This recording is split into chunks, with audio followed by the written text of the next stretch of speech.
When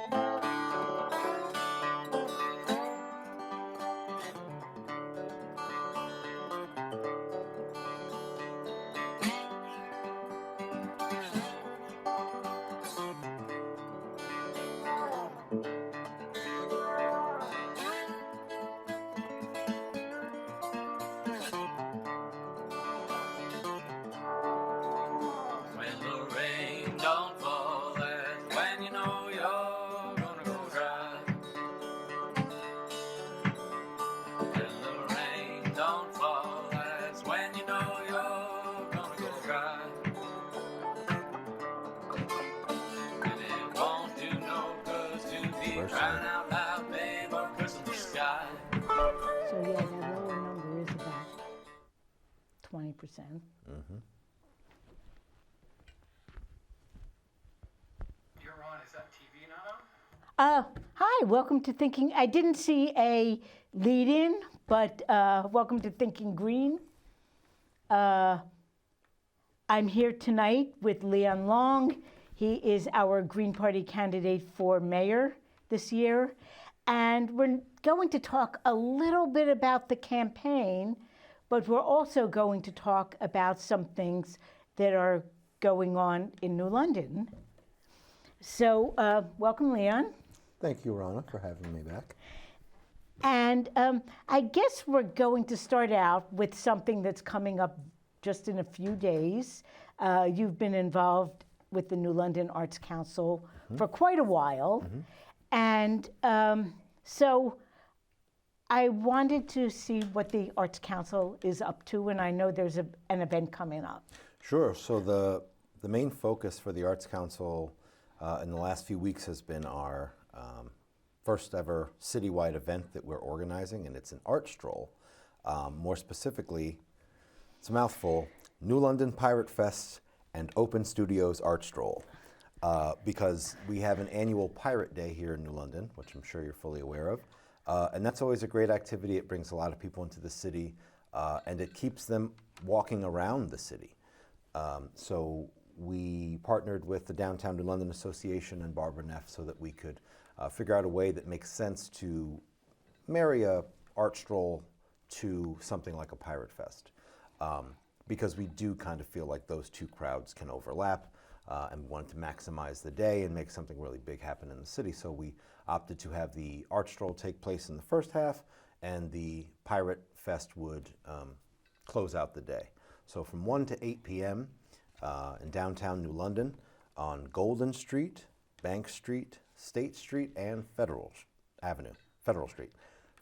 There are total of 8 venues that have artists showing work. And in some of these venues, there are more than one artist. In something like the Duarte Building at 300 State Street, there is 4 floors of activity in that building, but a lot of those spaces in the Duarte Building are art studios owned by local artists, and there's a radio station at the tip top of it called WDUP. And so they will be hosting an artist. The Reiki Studio on the 4th floor will be hosting an artist, Paint Dragon. The 3rd floor has a whole host of artists, and so that's going to be one of these like pockets where you can go and hang out for a bit and explore all the different stops in there. There'll be somebody doing portraits outside of the Guard under the marquee. Federal Street is Red Square, which is a New London institution as far as I'm concerned. Mike Alowitz has been on the show several times he talking about is a New his London art. institution. Yes. So very, very happy to have them involved. And one of the artists that he's partnered with is Emma Willer, and she will perform at the end of the day. And Jesse Good will also have some stuff on display there. Just a whole number, a very large number of artists and a whole bunch of different things going on, different disciplines, which excites me as well. Kind of, if you think of it, the stroll itself is sort of like a J, if you think about what our city looks like, our downtown area, and where the prominent parking lots are off Eugene O'Neill. If visitors to the city who want to enjoy the art stroll come to that parking lot, right across the street from it is the first stop on the art stroll, which is the Golden Owl, which recently did the ribbon cutting. Oh, right. That's Yeah. where the Telegraph had been. Right, yes. So the Golden Owl would be kind of the first stop. That's kind of the curved part of the J, and then you go around to the Women's Business Development Center or Council. That will host 2 artists there. And that's the old Liberty Bank building. That's the old Liberty Bank, right, on Bank Street. Round the corner, the first half of the day won't have any pirate activity, but at this point you're at the Parade Plaza where Pirate Fest will sort of be. Now, what are the Pirate Fest Centered. hours? They are 6 to 9 p.m. So we have 1 to 8 is the art stroll, and then a great 2-hour overlap of 6 to 9 for Pirate Fest. So that will be a lot of activity there. And sandwiched in the middle of that is a 7 p.m. Art exhibit opening or art show opening at the Annex on State Street, which is also a stop on the art stroll. So a very big day for the city. But if you start at the parking lots and you do Golden Owl, come around to the Women's Business Development Council, round the corner again at Parade Plaza, you're going up State Street. You would come to the Wyland Whale mural, where I Right. got this pin. Oh, And that is, of course, on Sargis Comics, which is housing an artist. Across the street from them is the Harris Place building, and inside their atrium, they'll have 2 artists. And then upstairs, of course, is Magic Press, and there'll be things to do there for people of all ages. Across the street again, you're at the Annex. Up a little further is the Duarte building, the Guard, and then around to Federal.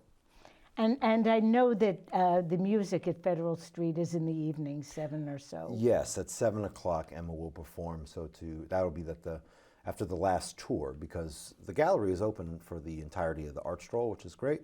But they're doing guided tours a few different times throughout the day, and that's a good point to make for a complete list of participating artists, participating venues, a complete digital map of the art stroll. All of that is on newlondonartscouncil.org. You can find all that stuff. Wow. Yeah. So how did you get all these artists to participate? Were they just crying out for this kind of thing? You know, or- they were. And I wouldn't say I did it.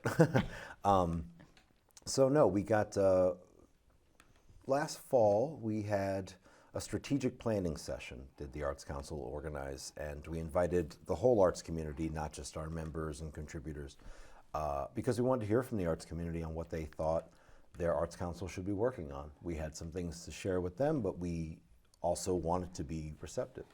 And so at the top of the list was something like an art stroll. That was the general consensus that New London needed a citywide art event that could possibly be annual, because there's, obviously arts and culture is our identity in New London. But, you have the Mystic Outdoor Arts Festival, the Rose City Arts Festival. And so we're kind of behind on that, and we shouldn't be, because in the region we're a leader when it comes to arts and culture, but when it comes to arts and culture citywide programs, we are falling behind. And we do kind of have a history of New London drawing in a lot of people from surrounding communities for the right kind of events. Sure. Main Street held food strolls for many years, and then I think, Sailfest and some of the other big events. I mean, you do meet some New Londoners, but you really meet people from, the whole state and into Rhode Island often. Sure. I mean, we have a lot of, there's some synergy between our area here in New London and Westerly, Rhode Island. Westerly, another city that has a really nice arts community. There's a lot of consensus that although the New London or City of New London has a bustling arts community, that there's still a little more we could do, and I think that's where the city comes in. The artists are working as hard as they ever have. They're as interested in their work being seen and sold as they've ever been. But then what opportunities do they have to do these things? So they can take care of themselves and go out and find those opportunities, but it is really nice when they're in an environment where these things are more in an abundance, or even a city that is supportive enough of the arts community to make some of these things more prominent. Well, I think the local visibility is a huge issue. Yes.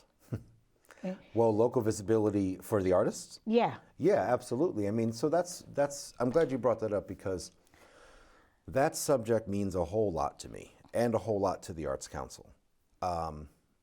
It's I don't know if this is if this is a term, but I call it foundational thinking. You start here always to make sure that what's at the bottom supporting your idea is sound and secure. Then you can go up, but you've got to remember what's happening at the bottom, or your house will fall. And so when it comes to the arts community, we see a long history of our city supporting, the more prominent art entities in the city, and they should. But I think that what happens in New London is in the city of New London, at least in a municipality, we see a municipality that understands the importance of having active galleries and theaters in its city. But what it really doesn't understand is what makes those galleries and theaters successful, what makes them interesting, what makes them appealing. And it will always, always be the talent of the artists that work in those places. It always will be. No matter how much money you throw at a building or whatever, it's always going to come back to the artists. The people are there to see the artists. If it's in a venue that's got a new roof or all new stage, I mean, that's really terrific, but they'll go to something that isn't so spectacular to see a good performance. And the reason I bring that up is because I can see in my work on the Arts Council a lot of examples where it feels like the artists are left behind or not really appreciated. So like I said, they appreciate the importance of a thriving gallery or a thriving theater, but what they don't understand is the importance, and they don't appreciate the importance of what goes into those spaces, which is always, always the talent of the artists. And it's not easy being an artist. It isn't as though we live in a society where art is paid for. We have a festival coming up in Riverside Park in September, the 16th. And we get musicians to come. And when we were just starting out and poor, they got lunch and a thank you note. And now that we can get grants and we can afford to, we pay them. But a new person's organizing it this year, and she was shocked that we want to pay like musicians decently for 45 minutes of playing. And I think it's kind of sad that artists have just gotten used to the idea of donating their time and their talent to uplift the community, and like even if they don't know where their next meal's coming from. Right. Well, it's the E word. It's the promise of exposure. Right? Well, people will see you. They'll hear how good of a singer you are. They'll see this mural that you've done, and the phone will just start ringing. I mean, it absolutely never works that way.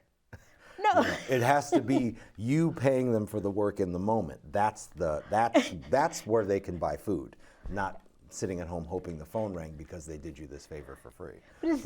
It's crazy though. We don't think about that for anything else. I mean, I worked in early childhood education for years, and no one. It was poorly paid, I admit, but no one ever came to me and said, come babysit for free at this event so you get exposure. Right, exactly right. And I always use green beans in the grocery store as an example. Now, forget the existence of something like a coupon. If you don't have a coupon, you cannot walk into ShopRite and say, hey, I know this can of beans is $1, but I'd really like to give you 89 cents for it if that's okay. It's just not something people think to do. And if you did think to do that, you would certainly get a no, and it would always be a no.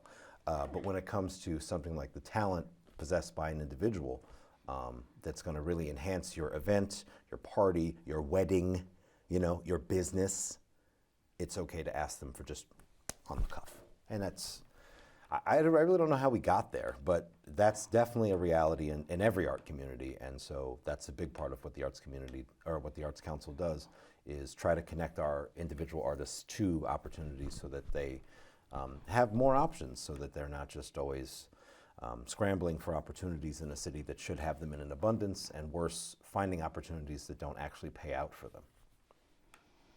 Yeah, they could be very busy and very tired and very poor. Yeah, that's very, very true. Well, I mean, you know, there are struggles that people experience in society, and you know, not to sound like I'm too in the camp, but it's absolutely true that many artists work for themselves. They don't have a regular paying job. They are their business. Right. They are making things to sell, to feed themselves, to get kitty litter, to pay rent. This is all stuff that you know, they're doing on their own. And so when the economy's bad, or you know, when housing goes up, they do feel it a little worse than some other people because their financial situation is worse than some other people. Yeah, there isn't the security.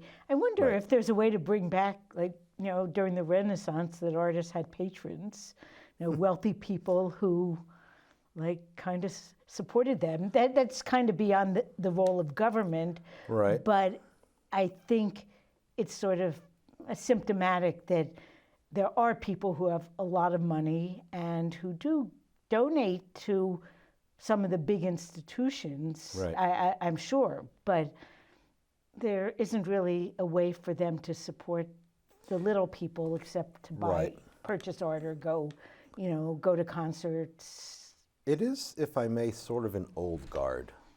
It's an old-fashioned way of thinking, because I really do see a flaw in that system. If all of the money in support of an arts community is going to a building, it stands to reason that so much of that money won't ever see the inside of an artist's pocket, we'll say True. that. And I do think that it's high time that there be a push for a change in that. I don't know that I could do it as mayor of New London, but I could certainly try for our community.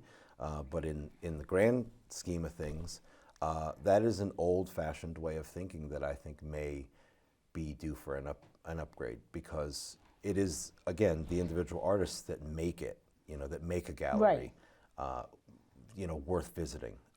A theater wins an award, you know, a lot in part because of the staff, but I mean, programming matters, and that goes back to artists.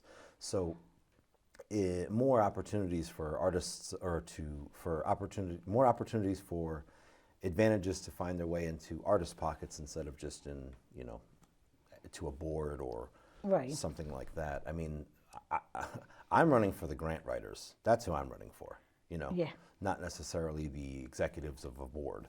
The grant writers really make things go in a lot of areas. Nonprofits, of course, but artists as well. Artists have to also take on that challenge of learning how to write grants, because the work that they're producing, as beautiful as it is and as labor intensive as it is, doesn't always sell, or what have you, or the market isn't right, or what have you. So they do need help. They really do need help. And they won't see it if a concerned patron or donor doesn't know about them, and only the institution that they hang their art at. Now, you've been involved, well, in the arts for a long time, but in the New London Arts Council for a few years now. How has that involvement kind of evolved to getting involved in local politics? Well, yeah, I'm a charter member of the New London Arts Council, which I'm very proud to say. I was immediately taken by the effort of our individual artists in the city to start the Arts Council. And when I was asked to join that effort, I would never say no. I couldn't wait to get started on that stuff. And that's a big part of, that moment there was big, because seeing that just a couple of local artists could sort of convince a city, it didn't take much, you know. They understood the importance of something like an Arts Council, but you know, they say yes, and then they leave it to the artists to get the work done. And seeing that effort, I mean, seeing this group of individuals banding together to fight for something that would make their working environment better, but also the working environment of their peers, was intoxicating to me. I love that. I love that concept, that, what is it, the rising tide lifts all boats. That's what the Arts Council is. That's what it always was supposed to be. That if we could, you know, make an effort to raise the whole arts community, then lots of other things around us would raise as well, because the arts community is inextricably linked to the New London community as a whole, and the economy of New London, and our identity. It's our new identity. So when you get involved in the arts community in New London, it isn't very long before you start interacting with other nonprofits and with other organizations that are focused on the community, just because of the way our community is set up. And so staying in that lane, again, still allowed me to interact with other organizations that were much closer tied to the city or different types of work that the city would be concerned with. And my interest just kind of started to go in a couple different directions, but there was one through line. It's still New London, you know, and I was fascinated at is it gumption? Just the idea, because I should go back really quick.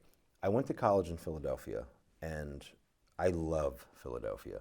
And I hadn't been in an environment like that until I came to New London.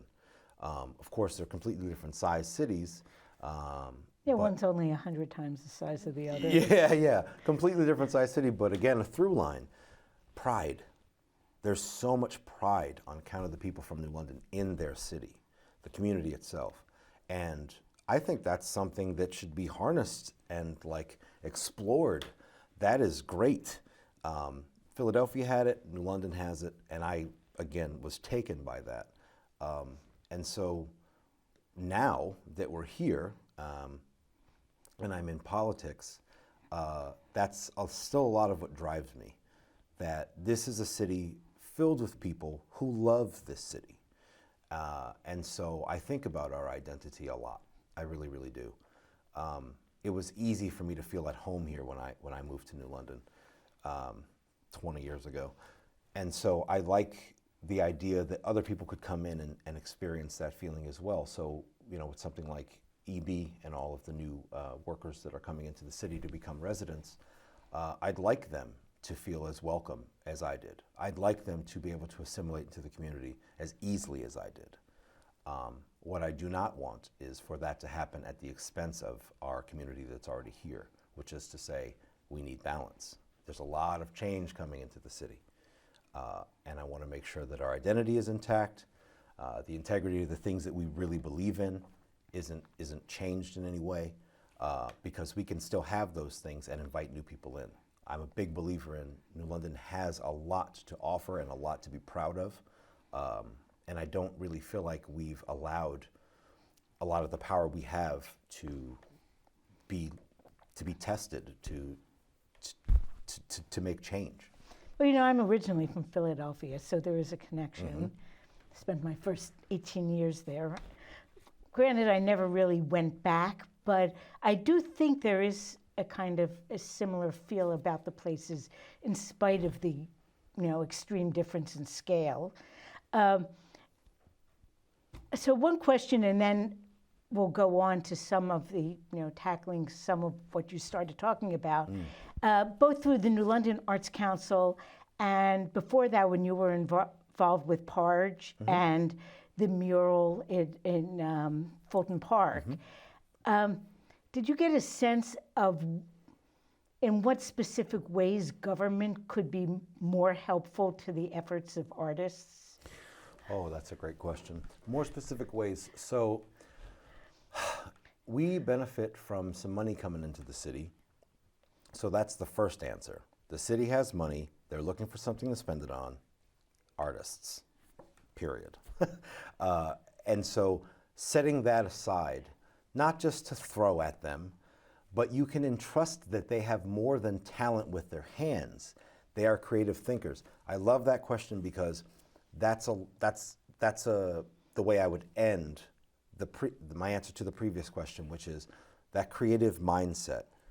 Being involved in the arts community and working with my peers, the other artists in the city, and being exposed to the out-of-box thinking and solutions that they have is great. And I am a big believer that, you know, creative out-of-the-box thinking is going to be the way you solve problems, particularly the ones you're not used to. New problems arise, you're going to need new solutions. And so when I say I'm fighting for art or advocating for art, I'm really actually advocating for creative mindset, because we know art, usually people think painting, Sometimes they stretch their imagination and they think theater, but it's a whole range of things. But every one of those things, or every one of those disciplines and areas is practiced by a very creative person. And they have the ability for solutions that can make change. And so that's what I like to keep in my core when I'm moving through some of the decisions I'm making is this something that we've tried before? Can it be better? And that kind of comes from that art work, that creative mindset. So back to the city. The city can set aside money, but that is never enough. It's never just about money. What are you doing with the money? Are you being responsible with the money? What's done with the money when there's some left over, et cetera, et cetera, et cetera. So in addition to setting aside the money, entrust in the artists to come up with programs that could be used that would not just enrich themselves, but the community. I'll give an example of one that's coming, the Riverview project that's happening, where Telegraph is the new location of Telegraph, which will be the new location of Tox Brewing. Downtown gets a brewery. I'm so excited about that. I've wanted that for a long time, and it's happening, and that's great. So that is located next to the Buckley House, what used to be the Buckley House, and so they have that alleyway. And so without knowing the full scope of the plans, I inquired about what the plan was for that alleyway, and they let me know what they had for their vision. And so that's fantastic. So when the government makes it easier or more appealing for investors to come in that have not just an interest in investing for their own enrichment, but investing in a community, that's important. Then you have more opportunities for artists to find work. And then that's a little less direct because that starts with investing and then that ends up being an opportunity for artists. But more directly, besides just grants, I really like the idea that artists can be called on to partner with local businesses is an idea that I've always had, where can there be a program arranged where, again, there's money set aside, but what it's for specifically is we could find some of the, not just painters in the city, but sign makers, graphic artists, website developers, that can utilize their skills to enhance and benefit a business that doesn't have anybody doing those things. There's plenty of businesses operating right now that have almost zero social media presence, which sounds crazy, but you have to believe that. There's so many. And so It's actually not that surprising. yeah, so, and then same thing with a website. A lot of people think, websites are outdated, it's all about social media, but then they don't have a social media. Or even if that's true, a website should still exist because there are plenty of people who don't use social media or who don't think to look for your Facebook first. There's still plenty of people who look to Google to find your website first. Give them something, even if it's a page with your logo that says, here's my Facebook, you'll find more information here. But you've got to have that online presence. People don't understand that. Maybe there's somebody who wants to hang a sign, but they don't know, how to start that process, things like that. So website development, social media curating, signs. There's so many different things that an artist can contribute to enhancing and pushing a business forward. And I'd really like to explore all of those. Well, it's interesting that you start talking about, needing the online presence and kind of connecting it with brick and mortar. And we'll talk more about storefronts later. Yeah. But, one of the oldest, continuously existing businesses in downtown New London is Caruso's. And I remember when Caruso's was on Bank Street, one of the little hole-in-the-wall stores, and they never had a lot of foot traffic, but they did a lot of mail order business. It was like Right. Microcosm of what Sears does. So they had that, the two different pieces, that one was part of the streetscape and the, all the resources in the downtown, but where they made their money was not really in the brick and mortar. And I'm thinking that's probably still the case with them. Just replace catalog with online. Right. Well, that could happen. That scenario could play out with two different businesses as opposed to one business doing two different things. That could be, shared retail space, which, it's no secret, particularly downtown New London's, primary issue is that there are so many empty spaces. To be fair, lower foot traffic is a common problem in many cities because of online shopping, or even before online shopping, malls and Walmarts took people out of downtown areas. And so things like a shoe repairman, it doesn't stand a chance because there's no one even walking around the city, let alone a large enough group of people to all want to go get their shoes repaired. Yes. I have shoes I've had repaired. Right. But I'm not, doing it frequently enough to help someone Right. stay in business. But a good portion of the people out there would say, I need new shoes, let me have Amazon bring me some tomorrow. And so that's what they do. So that being said, I do not believe that's reason enough to close the door on the possibility that we could, rejuvenate our downtown in a serious way. The surface level changes that we've seen in recent years are great, but I need more substance. I mean, I'm glad the streets are redone, but we have to fill those spaces, and we have to get honestly really creative and way out of the box about how to do it, because we're talking about changing leadership. I mean, let's call it what it is. I'm not running for mayor because I have a few ideas. I Right. want different leadership. The city wants different leadership. We need different leadership because there are years and years and years of the same approaches and years and years and years of the same results. And those results are empty shop fronts. And so you mentioned, possibly two different businesses sharing one space. Of course, that eases the burden when it comes to rent on both of those businesses. Simple math.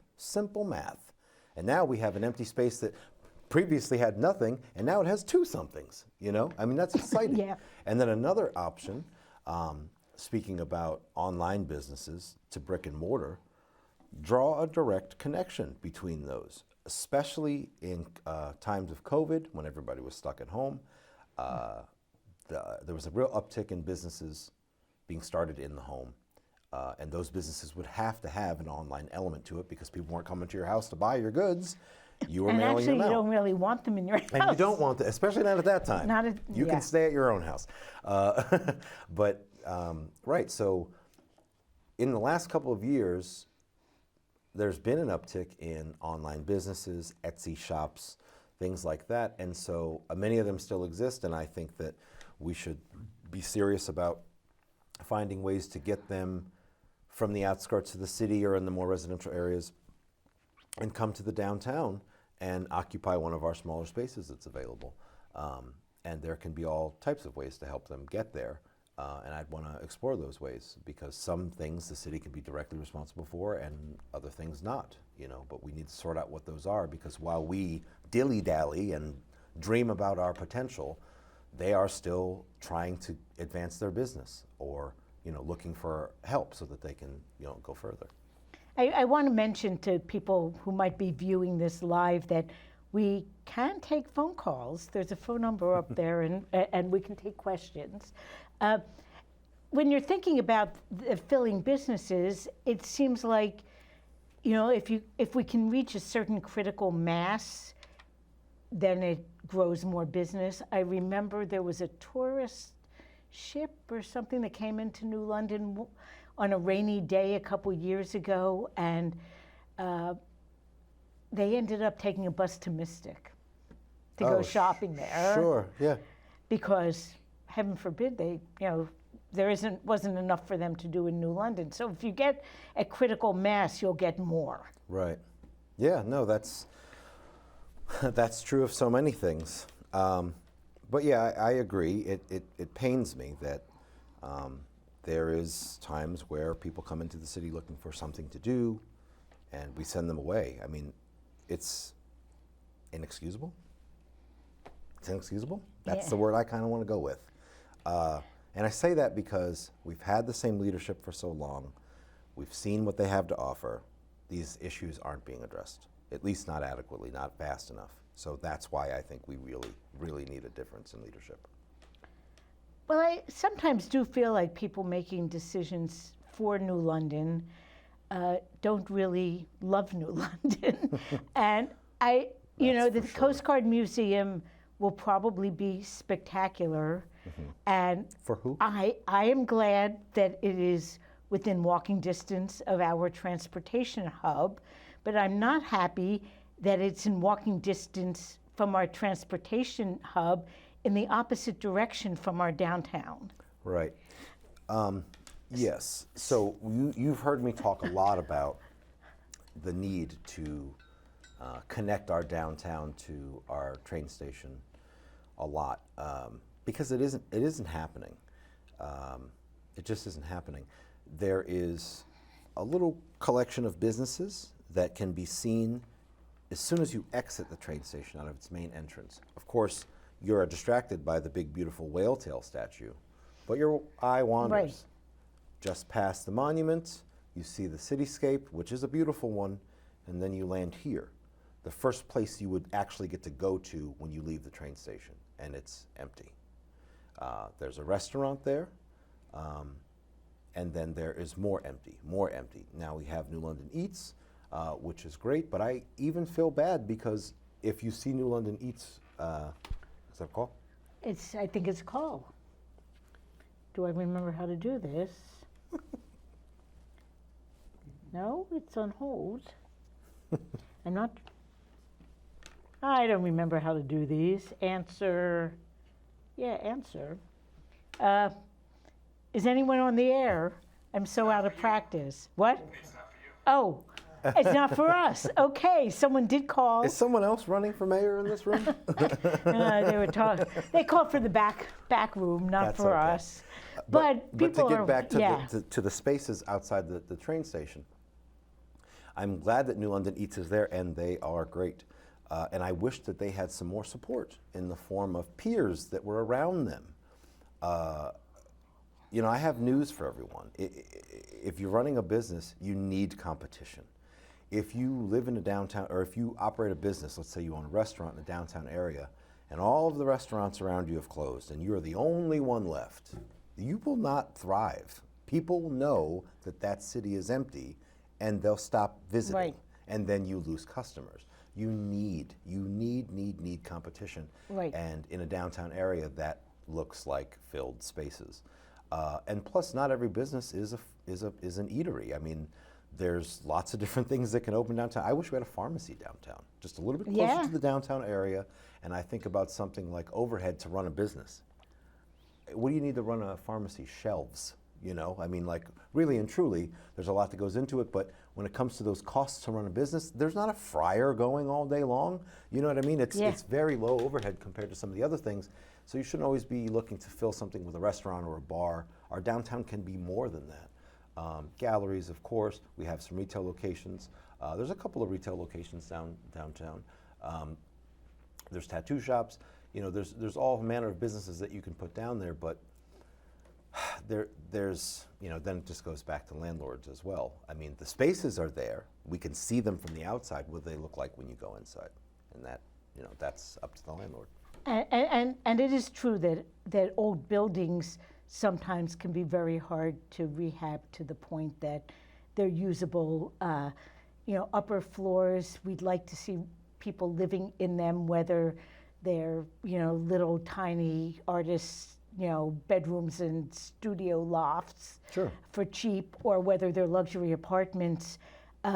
You still have legal requirements to provide like egress in case of fire, and when you have a historic district, it isn't always easy to do those repairs. So I don't know where the pot of money is to do it, but it seems as though sometimes we can get incentives for developers to come in with big projects. So it would be really nice to get pots of money to restore and reuse some of these old buildings that need to come up to code to be able to be fully used.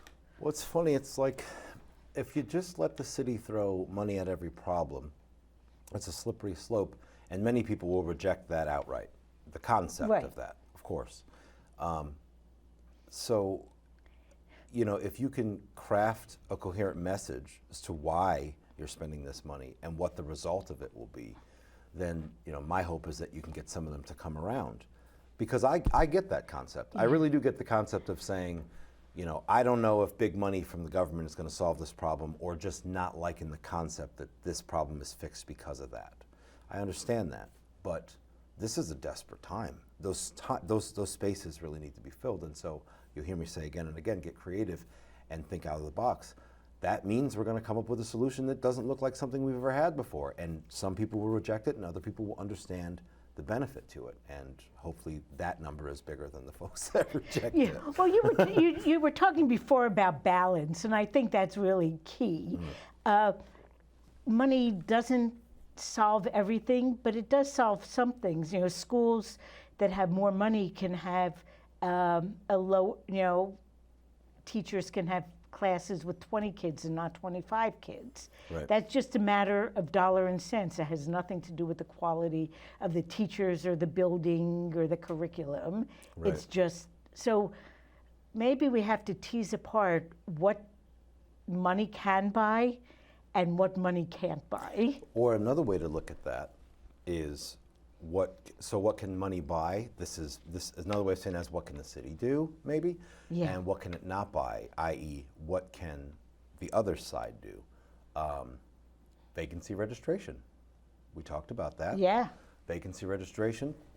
Passing that, or looking into that and getting that passed, that would ensure a vacancy registration bill works like this. It is a requirement from the city for property owners to essentially check in with the city. I see no problem with that. I see no problem with that. And it isn't so overbearing. It's sort of a nod that, Right. hey, we're here, this is what we have going on.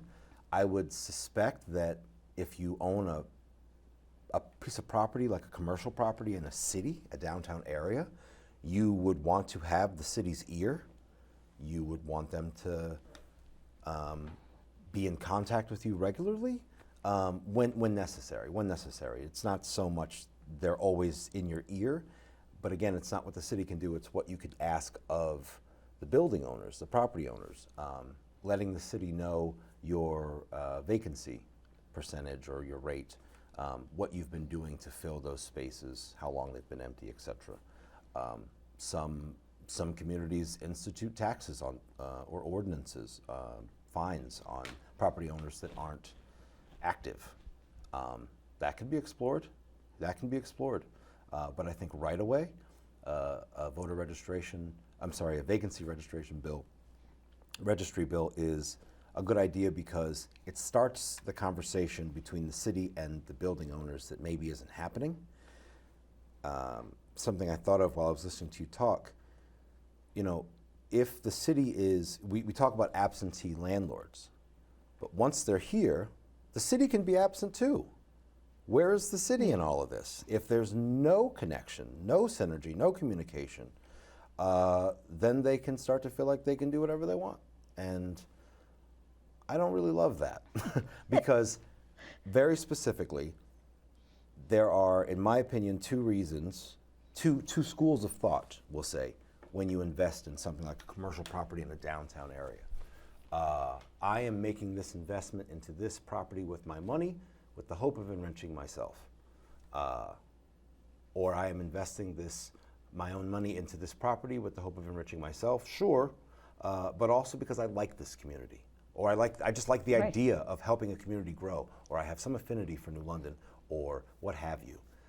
That's not that radical. That's not that radical. That's how things work, because if you own a commercial property, you're probably going to put a business in it or some organization, and those only those only work if you've got people living in the area engaging and Right. attending.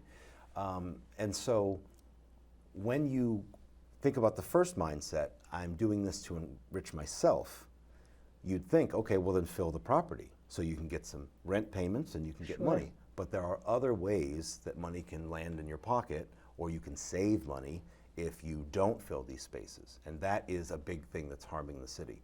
So something like, a voter registry bill is just a way to start us moving in a different direction, where there is communication that's regular between the city and its commercial property owners.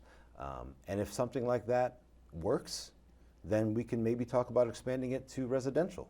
But I think that for what New London needs right now and where it needs it, I think to focus it on commercial and work with those landlords first to see if we can make something like this successful is probably the way to go. Now, you didn't mention residential, and we started talking about residential maybe 20 minutes ago and veered off back into commercial. But Just a bunch of chatty Cathys. But you had said that while we welcome the new apartment buildings, especially those that have been built on parcels that, in the case of Parcel J, were vacant for 40 years. But at the same time, we feel a little cautious. Everything being built pretty much as luxury apartments. Right. It seems to be pushing up rents throughout the city. We hear the word gentrification, which some people kind of love the idea of, and some people really fear the idea of, because that gentrification often comes with displacing who we have. Right. So, once again, how do we find this balance? It's fine now to have the upscale apartments being built on empty lots, but how do we keep the artists in town are among the group that I think Sure. are vulnerable, whether they just have their own business or whether they're working jobs that help support the rest of their life, which are usually not really high-paying jobs. A lot of artists, work in places like Fiddleheads or some of the restaurants, or they're not really, they're not engineers at EB during the day, Right. for the most part. So how do we accommodate both groups? Because we really do need to keep the artists, or we could be, I don't know, an affluent but very boring little city. Oh, we could be really boring. So that's a great question, and I'm glad you asked. My knee-jerk reaction is to say, pump the brakes. Hold on a minute. Hold on a minute. We are in the middle of, we're in the middle of a time where plenty of our residents are not making enough money, are looking for affordable housing that they can afford. The average income of a New Londoner isn't $30,000. Where did the need come from to create all of these apartment buildings? And I think that the need comes from just what I said, addressing just what I said, the relatively low average yearly income for a New London resident. We want to raise that. Could you do that by inviting folks who make a little bit more at something like an EB into the city to live? Yes, but on paper. On paper. If you let 500 millionaires move to New London, our average income would shoot through the roof, but only on paper. That's only a metric you can point to on paper, and no one who was suffering before that project started was positively affected. Most likely, they were negatively affected, because whatever their financial situation is now, that these apartments are going in and rents are increasing, they may be losing houses or losing their apartment. And so, Even if they're not losing them, I fear that because rents are higher, right. more people are facing food insecurity because a higher percent of their income is going to the roof over their head. I think a bit about, I remember when I was young, my dad taught me that you don't want to let your gas tank get to empty. And it's not necessarily about protecting the car, which that does help, but it's more expensive to keep filling up your tank. And it took me, I think, my whole life to get how that was true, but it is true. And so why am I bringing that up? Because if we ignore the problems that are happening to our less fortunate citizens, in favor of paying attention to something literally shiny and new from outside of the city. These problems will continue to grow, and when we think we are where we need to be because of all this exciting stuff happening here, these problems have now reached a head and will become more expensive to fix. More people will be affected by the problems. And so if the city is going to step in, it would be more expensive. So about that foundation, maintain an environment in the city where folks who are of lesser means can still live, because they deserve that dignity too, to have a place that they can come home and call home. That's why I just say pump the brakes. I think we're forgetting to pay attention to New Londoners a little bit too much lately. And well, we have 5 minutes left, so we have a couple of events coming up, Green Party related.